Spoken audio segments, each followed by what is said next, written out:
antum di Kamboja mengajar bahasa Arab, yang diajarkan yaitu orang asli Kamboja, apakah mereka mempunyai dasar bahasa Arab atau tidak punya sama sekali?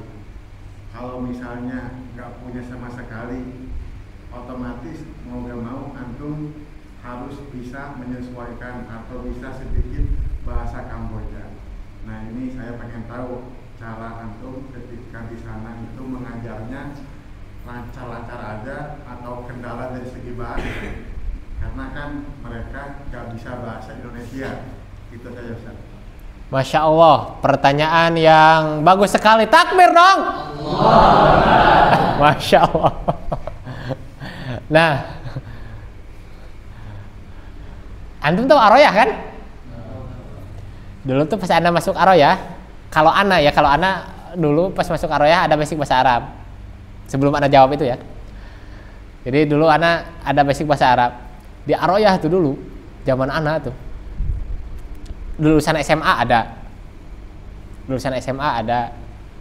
Lulusan pondok ada. Dan mayoritas tuh sebenarnya lulusan SMA yang bahasa Arabnya 0. Kalau Ana mah pernah belajar bahasa Arab 6 bulan tapi di Bogor sebelum ke Aroyah tuh. Dan itu di hari pertama kita masuk kelas full bahasa Arab. Di Aroyah tuh. Tanya Ustaz Aris. Gak peduli mau yang di kelas tuh 0, mau yang di kelas tuh udah ada basic 10% misalnya atau 20% mau 0, semuanya full bahasa Arab. Itulah kenapa Aroyah sukses di bidang bahasa Arab. Dan itu sama-sama orang Indonesia, tapi Ana sampai sekarang gak pernah ngobrol pakai bahasa Indonesia ke guru Ana yang di Aroyah. Paling cuma beberapa. Tapi guru bahasa Arab Ana tuh kalau ketemu tuh selalu mau di luar Aroyah juga selalu bahasa Arab. Itulah kenapa Aroyah sukses di bidang bahasa Arab. Nah, sekarang Kamboja di sana tuh sebenarnya ada guru bahasa Arab, ada yang bisa bahasa Arab. Bahkan di pondok yang Ana ajar itu ada lulusan Kuwait. Orang-orang Kamboja tuh ada yang lulusan Madinah, ada yang lulusan Ummul Qura juga, ya ada juga dari Kamboja. Yang di pondok Ana ada alumni Kuwait dan ada juga alumni Thailand. Jadi orang Kamboja kuliahnya di Thailand. Karena untuk kuliah agama Islam di Kamboja itu gak ada. Jurusan agama itu gak ada. Paling jurusan komputer atau farmasi atau apa, jurusan kuliah. Nah, makanya mereka pada keluar, kalau Islam ya ke Arab, ada yang ke Qasim di Saudi. Nah, jadi sebenarnya ada guru bahasa Arab di situ.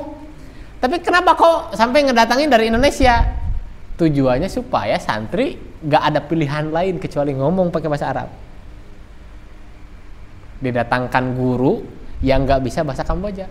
Justru itulah tujuannya. Nah, kalau sekarang mereka belajar sama orang Kamboja lagi, walaupun bisa bahasa Arab, tetap aja balik lagi ke bahasa Kamboja lagi, balik lagi ke bahasa Kamboja lagi. Gitu. Makanya didatangkanlah guru orang Indonesia. Jadi tujuannya tuh buat dipaksa santri itu ya mau ngobrol sama Ustaz Sewara ya harus pakai bahasa Arab. Ya gak ngerti bahasa Kamboja kan gitu. Nah, ngajar di kelas gimana? Ya biasa pakai Al-Arabiyah Baina Yadai seperti yang kami dulu pakai di Aroyah. Dan karena dulu kami di Aroyah diajarnya seperti itu, gak ada guru Aroyah nerjemahin ke muridnya, gak ada. Makanya kita juga alumni Aroyah ya bisa mengajar dengan cara seperti itu. Gimana sih belajar bahasa tuh ya? Belajar bahasa tuh ya seperti bayi belajar bahasa. Bayi baru lahir kan gak bisa bahasa kan. Gimana caranya dia belajar bahasa? Kan mendengar dulu. Kan paling pertama aktif pendengaran. Dia melihat saat si ibunya membawa gelas, terus si ibunya bilang gelas. Oh, dia tahu, oh ini tuh gelas namanya. Si bayi belajar. Terus saat misalnya ada yang menangis, tuh ada yang menangis. Oh, menangis itu seperti itu. Oh, ini namanya nih pekerjaan menangis. Oh, terus ada yang duduk. Oh, duduk tuh seperti ini. Oh, ini loh duduk tuh, ini duduk namanya. Kan itu bayi belajar bahasa kayak gitu. Oh ini, Ana di ngobrol sama ini, sama ya yang penggiat kursus bahasa lah. Kesalahan kita menyambungkan antara bahasa Arab dan bahasa Indonesia.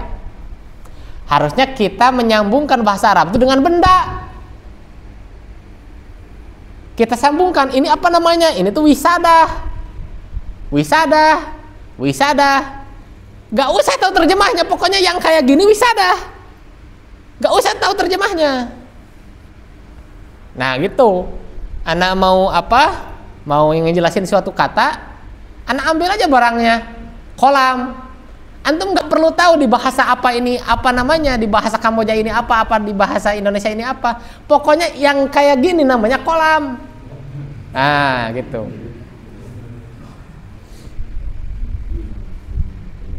Tapi kalau antum menyambungkan bahasa ke bahasa, nantinya jadi mikir. Antum mau ngomong tas, tas kemarin bahasa Arabnya apa ya? Diingat-ingat. Harusnya nyambungin kata ke alat. Oh ini tuh namanya hakibah. Pokoknya yang kayak gini namanya hakibah. Gitu. Itu belajar bahasa. Kalau di Inggris istilahnya tuh comprehensible input. Dan itu salah satu pembelajaran terbaik kalau antum nanti mau belajar bahasa Inggris, tinggal buka YouTube comprehensible input. Jadi orang tuh ngevlog, tahu ngevlog? Ngevlog tuh dia sambil ngomong ya pakai bahasa Inggris. Gitu. Misalnya this is pillow.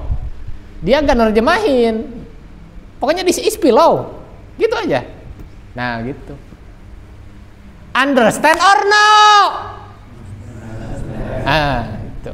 Oke, alhamdulillah. Yes, I stand under you.